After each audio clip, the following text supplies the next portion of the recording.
Today we are in Seville in Spain, and we are really privileged because we are the first people outside of Triumph to ride this, the new for 2017 Street Scrambler. It was over 10 years ago when Triumph started that whole Scrambler scene, which has really exploded in recent years. And that bike, the original Scrambler, I'll be honest, wasn't a favourite of mine. We just didn't get on that very well. But I got to be honest, when I saw this when it was launched at the shows of the winter, I thought it looked really, really good, and I've been really looking forward to riding it today. This is the third bike in Triumph's Street Twin range. They've got the Street Twin, which we tested last year, the Street Cup, which is also here in Seville, and this is Street Scrambler. And having ridden it for a couple of hours this morning, I have to say this is probably my favourite of the three bikes.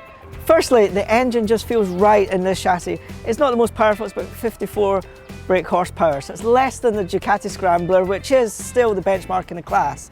The Ducati is more raw, more visceral compared to this. It's got more power, it's lighter, it's definitely a bit livelier. But this is just so beautifully engineered, and there's some really, really nice details on it. For example, you've got this lovely Alcantara seat. It's a two-piece seat, and this pillion pad comes off really nice. It detaches, and you actually get a rack that you can put in there, so they're interchangeable. The engineering, so nice. Behind this shield here, you've got a catalytic converter. Lots of nice little touches, the bear trap, foot pegs for example, thicker grips, just nice little detail changes that just make it feel like a really premium bike. It's just under 9 grand, so it's not cheap, but it's not that expensive either. Now we've been riding the bike on a variety of roads today, but it's so at home on the lovely sweeping roads around the Seville area.